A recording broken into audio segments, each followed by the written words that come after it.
La batalla de Carras, el trágico precio de la ambición de Craso. La historia de Marco Licinio Craso, una de las figuras más adineradas de la República Romana, se entrelaza indisolublemente con la catastrófica batalla de Carras, un episodio que le costó no solo la vida, sino también la de miles de sus soldados. En el año 53 a.C., la imprudente decisión de Craso de invadir el Imperio Parto culminó en una derrota devastadora que dejó un saldo de 20.000 legionarios muertos. Este desastre marcó un punto de inflexión, cuyas raíces se extendían varios años atrás, hasta el 60 a.C. En aquel año crucial, Craso se unió a Julio César y Pompeyo para formar el primer triunvirato. Este pacto, si bien consolidó su poder y les permitió manipular las votaciones con una mezcla de violencia y sobornos, también evidenció una disparidad en sus ambiciones y logros. Mientras César se embarcaba en la conquista de la Galia en busca de gloria y fortuna, y Pompeyo aseguraba tierras para sus veteranos en Italia, Craso se sentía eclipsado. Su único triunfo militar significativo había sido la sofocación de la revuelta de Espartaco, una victoria que, a pesar de su magnitud, no fue considerada suficiente para otorgarle un triunfo por parte del Senado. Esta percepción de inferioridad y la búsqueda de una fama militar comparable a la de sus colegas lo impulsaron a buscar un mando extraordinario en Oriente, con la ambición de invadir el próspero Imperio Parto y equipararse así a César y Pompeyo en victorias militares.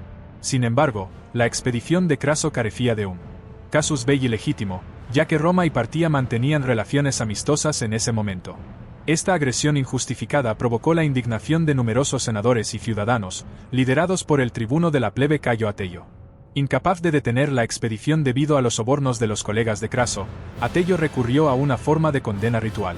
Según Plutarco, al ver al ejército abandonar Roma, Atello arrojó incienso y libaciones sobre un brasero e invocó maldiciones temibles y espantosas sobre la expedición. Al otro lado del Éufrates, una campaña marcada por presagios funestos. Pese a estos ominosos inicios, Craso llegó como gobernador a la provincia de Siria en la primavera del 54 a.C., al frente de un numeroso ejército de 36.000 hombres, en su mayoría reclutas sin experiencia. Con el objetivo de foguear a sus tropas, Craso lanzó una exitosa campaña inicial en territorio enemigo, construyendo un puente de madera sobre el Éufrates en Feugma y capturando algunas plazas partas, las cuales guarneció con su caballería antes de regresar a territorio romano para pasar el invierno. Esta ofensiva tomó por sorpresa a los partos, quienes estaban ocupados sofocando una revuelta en Armenia. El rey parto Orodes II decidió hacer frente a ambas amenazas simultáneamente al año siguiente, dirigiéndose él mismo contra los armenios, mientras que el general Sureña, con un ejército de 9.000 arqueros a caballo y 1.000 catafractos acorazados, se encargaría de Craso. La campaña del 53 a.C. se inició con una serie de malos augurios. Una terrible tormenta destruyó el puente de Feugma, dejando al ejército romano aislado. A esto se sumaron presagios desfavorables como el ahogamiento del caballo de Craso, su aparición vestido de luto en lugar del rojo tradicional de un general, y el hecho de que un águila legionaria se volteara por sí misma, como si huyera del destino. Tras cruzar el Éufrates, Craso recibió a enviados del gran rey parto, quienes exigieron explicaciones por el ataque no provocado que había roto el tratado de paz existente. La arrogante respuesta del romano, que prometió darle su respuesta en Seleucia, la capital parta, solo avivó la tensión. A su soberbia se sumaron los consejos traicioneros de Ariamnes, un rey árabe aliado que, en connivencia con Sureña, engañó a los romanos, subestimando la fuerza y capacidad del enemigo parto. Así, Craso continuó su marcha hacia Seleucia. Bajo el abrasador sol de junio, los legionarios abandonaron la ciudad de Carras, para encontrarse finalmente con las fuerzas partas en una llanura sin nombre que se convertiría en el escenario de uno de los peores desastres militares de Roma. Plutarco narra que Sureña y sus tropas recibieron a los romanos con el estruendo de cientos de tambores, lo que causó una profunda impresión en ellos. El fulgor de las armaduras de los catafractos, reveladas al quitarse sus capas y turbantes que los protegían del sol, añadió un elemento intimidatorio a la escena.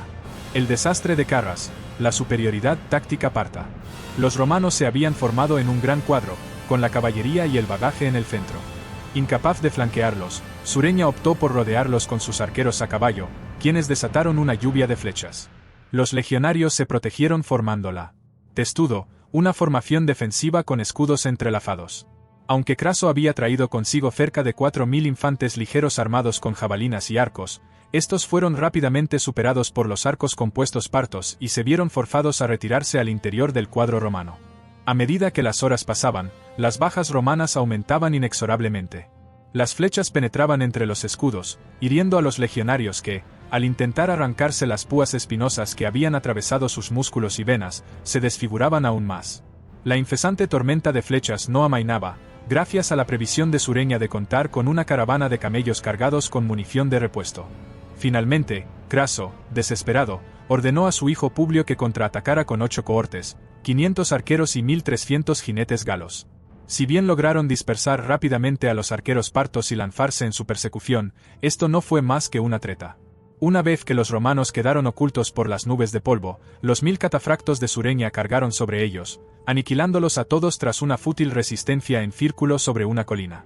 Los partos decapitaron el cadáver de Publio y exhibieron su cabeza ante el resto del ejército romano.